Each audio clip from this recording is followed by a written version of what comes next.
Assalamualaikum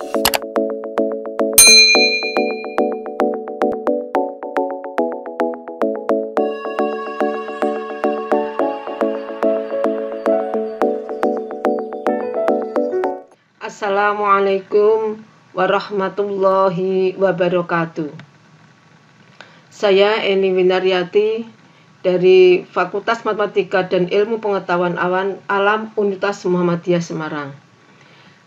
Sebagai kelanjutan dari hikmah zakat dalam perspektif nilai karakter yang kedua ini akan saya ulas sebagai kelanjutan dari bagian yang pertama. Pada materi hikmah zakat dalam perspektif nilai karakter ini akan saya awali dengan surat Al-Baqarah ayat 261. A'udzubillahi minasyaitonirrajim.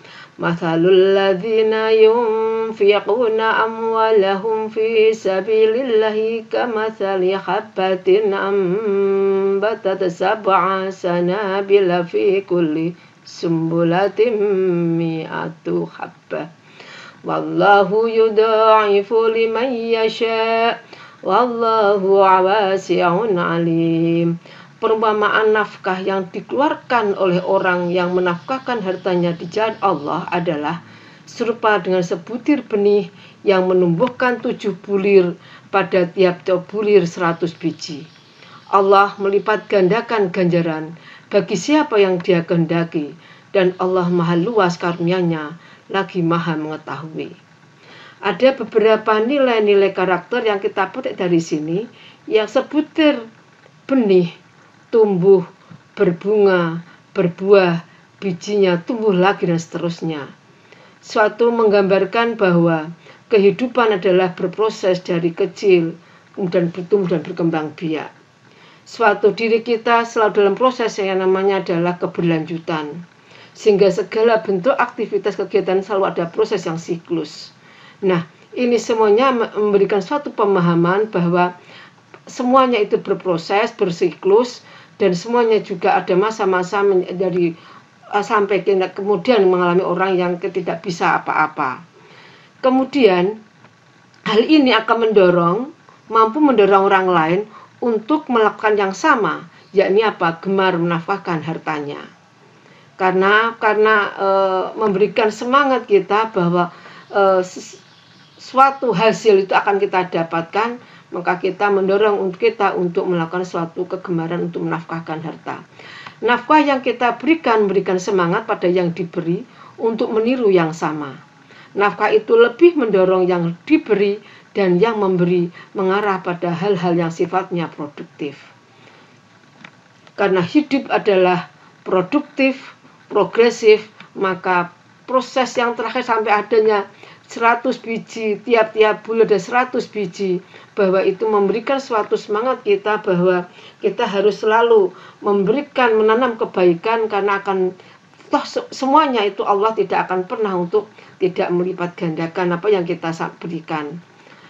Kemudian dalam surat Al-An'am ayat 141 disampaikan di sini, dan Dialah yang menjadikan kebun-kebun yang berjunjung. Wa huwallazi ansha'a jannatin ma'rusyatin wa ghaira ma'rusyatin wan nakhla waz-zar'a mukhtalifan ukuluhu waz-zaituna war-rumana mutasyabihan wa ghaira mutasyabih. Kulu min thamarihi idza asmara wa atu haqqahu yawma hasadi wa la tusrifu innahu la yuhibbul musrifin. Dan Dialah yang menjadikan kebun-kebun yang berjunjung dan yang tidak berjunjung, pohon korma, tanam-tanaman yang bermacam-macam buahnya, zaitun dan delima yang serupa bentuk dan warnanya dan tidak sama rasanya. Makanlah dari buahnya yang bermacam-macam itu bila dia berbuah, dan tunaikanlah haknya di hari memetik hasilnya dengan disedekahkan kepada fakir miskin. Dan janganlah kamu berlebih-lebihan, sesungguhnya Allah tidak menyukai orang yang berlebih-lebihan. Di sini kita lihat ada anggur yang berjunjung. Artinya ketika orang memetik tentu dia akan berjinjit untuk memetik naik dengan mengambil ke atas. Ada tanaman kurma yang kita bisa mengambilnya. Mungkin kalau itu dia tidak tinggi maka dia bisa mengambil dengan berdiri. Tanaman yang berjunjang tak berjunjung seperti buah semangka atau melon, itu yang kita akan ketika kita mengambil tentu kita berjongkok. Dan buah nilai tanaman zaitun, ini ada buah delima, bentuknya memang agak mirip warnanya, tapi rasanya beda, dan ada aneka macam buah-buahan. Artinya apa? Artinya bahwa di sini orang ketika memberikan suatu pemahaman bahwa ada nilai karakter yang bisa kita petik di sini. Karakter ketika mengambil ke atas, ke bawah, mencabut akarnya, ada kalanya berdiri, membungkuk, jongkok, dan duduk. Nah, ini artinya bahwa perlunya pelakuan yang tidak sama pada setiap individu, membutuhkan keseimbangan, membagi dan berbagi. Menuntut ada satu keadilan dalam berbagi. Masing-masing aktivitas kehidupan membutuhkan pendekatan yang tidak sama. Ini suatu nilai karakter yang bisa kita petik di situ. Yang berikutnya adalah janganlah kamu berlebihan dan melampaui batas syariat, yakni ketika kita makan atau kita bersedekah. Kalau memang kita belum dikaruniai kelebihan Allah rezeki, ya memang hak kita itu adalah menerima. Nah, tapi bagi mereka yang sudah memiliki pun, itu pun juga berlebih-lebihan kalau sampai melebihi kapasitasnya yang di rumahnya misalnya dibutuhkan, maka tidak mungkin. Kemudian kenapa tanaman ada proses, ada tengah dan ada akhir. Artinya bahwa perlunya karakter evaluasi diri secara berkelanjutan. Input, proses dan output adalah kehidupan yang saling terkait. Kalau inputnya baik, tanaman awalnya baik, tentu prosesnya akan hasilnya akan menghasilkan hasil yang baik. Niat awal akan mempengaruhi langkah kinerja yang berdampak pada hasil yang baik. Jadi proses itu adalah ada proses, ada tengah dan ada hasil. Nah, ketika memetik disinilah kita kemudian karena itu ada rasa syukur yang kita rasa syukur kita kepada Allah, akhirnya kita punya hak, yakni hak untuk memetik hasilnya dalam bentuk zakat. Nah, disinilah kemudian ada zakat hasil tanaman yang perlu kita zakati. Dalam ayat 60 surat At-Taubah, innamas shadaqatu lil fuqara'i wal masakini wal 'amilina wa 'alaiha wal mu'allafati qulubuhum wa fir riqabi wal gharimina wa fi sabilillahi wa banis sabil faridatan minallah Allahu alimun hakim. Sesungguhnya zakat-zakat itu hanyalah untuk orang-orang fakir, orang-orang miskin, pengurus-pengurus zakat, para mu'alaf yang dibujuk hatinya untuk memerdekakan budak, orang-orang yang berhutang untuk jalan Allah dan untuk mereka yang sedang dalam perjalanan, sebagai suatu ketetapan yang diwajibkan oleh Allah, dan Allah Maha mengetahui lagi Maha bijaksana. Jadi sini ada ayat ini suatu memberikan suatu gambaran bahwa berbagi strata itu kita dipenuhi untuk kita beri zakat tersebut, menebar keadilan, pemerataan, keseimbangan. Inilah sehingga tidak hanya satu sisi saja, tapi semua lini yang itu membutuhkan itu pun mendapat hak untuk zakat yang akan kita berikan. Seluruh segmen diperhatikan. Di sini kemudian membutuhkan apa? Suatu komitmen dan kesungguhan. Artinya apa? Bahwa komitmen kesungguhan di sini sebagai suatu ketetapan yang diwajibkan oleh Allah. Sehingga disinilah kita ada komitmen untuk memenuhi 8 asnaf ini. Kemudian materi, tenaga, hati, keimanan, harkat, martabat, mental, dan spiritual semuanya mendapatkan porsinya. Kemudian ayat berikutnya surat At-Taubah ayat 58. Wa minhum may yalmisuka fis shadaqat fa in u'tu minha radu wa illam yu'tau minha idahum yaskhatun. Dan di antara mereka ada orang yang mencelamu tentang distribusi zakat. Jika mereka diberi sebagian daripadanya, mereka bersenang hati. Dan jika mereka tidak diberi sebagian daripadanya, dengan serta merta mereka menjadi marah.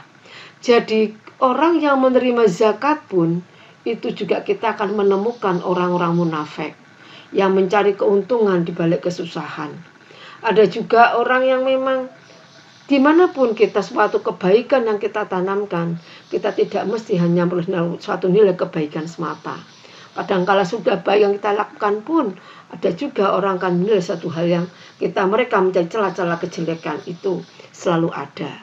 Inilah penggambaran di alam hidup ini, ada orang baik, orang yang tidak baik itu akan selalu ada dalam lingkup kehidupan kita. Kemudian nilai memberi dan menerima yang ada dalam surat Al-Baqarah ayat 83. Di sini ada suatu petikan ayat wa id akhadna mitsaqa bani Israila la ta'buduna illallah wa bil walidaini ihsana wa dzil qurba wal yatama wal masakini wa qulu linnasi husna wa aqimus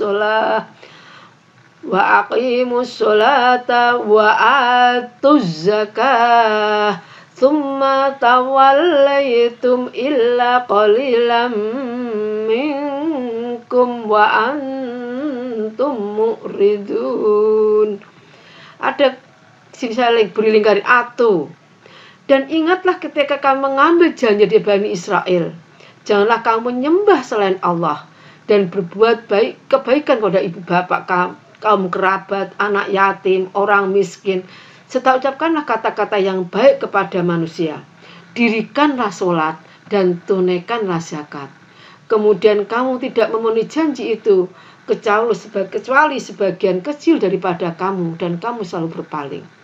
Di sini ada suatu yang saling atu. Nah, menurut di sini ada beberapa kalimat kunci. Yang pertama tauhid, berbakti kepada ibu bapak, berbuat baik dan membantu kerabat sesuai kesanggupan, anak yatim, orang miskin, berkata yang baik pada mereka, dirikanlah sholat dan tunaikan zakat. Dan ini yang melakukan seperti ini adalah tidak banyak, hanya sedikit. Artinya bahwa kalau kita melakukan ini, maka kita itu berada pada golongan yang tidak banyak. Memang pilihan itu tidak banyak. Nah, inilah bersyukur kita kalau kita berada dalam lingkup di sini ini. Dan kemudian di situ ada sesuatu yang ditulis di sini dalam ayat ini, wa'atu. Wa'atu ini menurut Quraisy Shihab, Profesor Quraisy Shihab menyampaikan bahwa kewajiban tersebut selalu digambarkan dengan kata-kata atu, yaitu suatu kata dari akarnya dapat dibentuk berbagai ragam kata dan mengandung berbagai makna. Makna-maknanya antara lain ialah istiqomah, bersifat jujur dan konsekuen, cepat, pelaksanaannya secara sempurna, memudahkan jalan, mengantarkan kepada seorang agung lagi bijaksana, dan lain-lain. Jika makna-makna yang dikandung oleh kata tersebut dihayati, maka kita akan beroleh gambaran yang sangat jelas dan indah tentang cara menunaikan kewajiban tersebut. Bahasa Al-Quran di atas menurut beliau menuntut agar yang pertama, zakat dikeluarkan dengan sikap istiqomah sehingga tidak terjadi kecurangan baik dalam perhitungan, pemilihan, dan pembagiannya. Yang kedua, bergegas dan bercepat-cepat dalam pengeluarnya, dalam arti tidak menunda-nunda hingga waktunya berlalu. Yang ketiga, mempermudah jalannya penerimaan, bahkan kalau dapat mengantarkannya kepada yang berhak sehingga tidak terjadi semacam pameran kemiskinan dan tidak pula menghilangkan air muka. Jadi perlu untuk diserahkan langsung kepada yang bersangkutan, kepada mereka datang itu akan lebih mulia. Keempat, mereka yang melakukan petunjuk-petunjuk ini adalah seseorang yang agung lagi bijaksana. Dan orang yang agung dan bijaksana jumlahnya tidak banyak. Manusia pilihan yakni hanya sedikit. Kemudian dalam surat Al-Mujadilah ayat 13 pun juga di sini ada apakah artinya adalah apakah kamu takut akan menjadi miskin karena kamu memberikan sedekah sebelum mengadakan pembicaraan dengan Rasul? Maka jika kamu tiada memperbuatnya dengan Allah telah memberi taubat kepadamu, maka dirikanlah sholat, tunaikanlah zakat, dan taatlah kepada Allah dan Rasulnya. Dan Allah Maha mengetahui apa yang kamu kerjakan. Nah, di sini ada suatu pemahaman yang pertama, kita tidak boleh takut miskin karena kita berzakat atau bersedekah. Sedekah tidaklah mengurangi harta, itu satu hadis. Mana qasad shadaqatum min mal. Zakat merupakan kunci agar harta kita menjadi berkah. Harta yang berkah akan membuat pemiliknya selalu tenang. Harta berkah tidak selalu harus banyak, selalu ada ketika dibutuhkan dan menjadi pemiliknya selalu tenang. Jadi ketika orang itu berzakat mengeluarkan bukan berarti rezekinya itu berkurang, justru itu disucikan, dibersihkan, disucikan.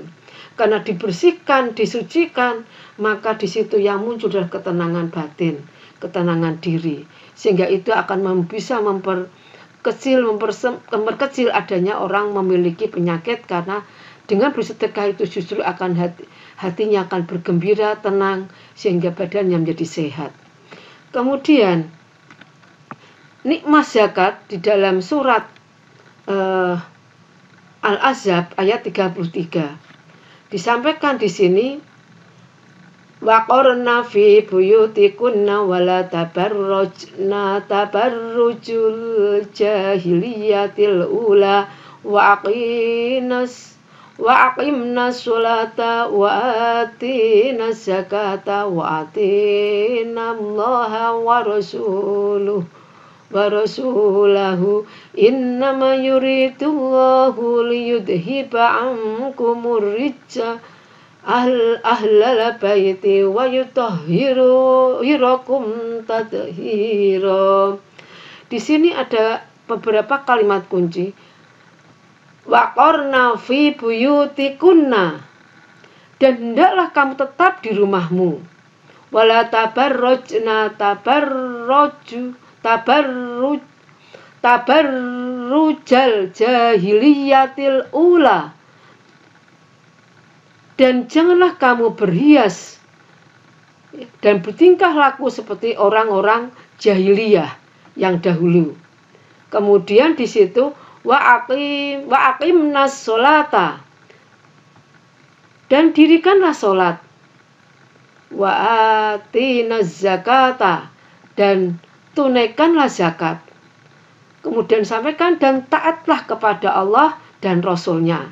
Sesungguhnya Allah bermaksud hendak menghilangkan dosa dari kamu, hai ahlul bait, dan membersihkan kamu sebersih-bersihnya. Di sini ada suatu kalimat-kalimat kunci. Yang pertama adalah dalam ayat pertama disampaikan, hendaklah kamu tetap di rumah dan jangan kamu berhias dan bertingkah laku seperti orang-orang jahiliyah. Ini artinya ada tuntutan untuk selalu bersuci, untuk selalu suci.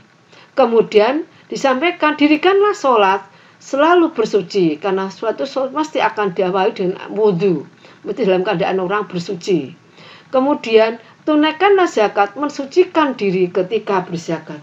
Jadi ada kalimat kunci 3, tuntutan untuk suci, selalu bersuci, dan mensucikan diri. Ada suatu integrasi yang luar biasa.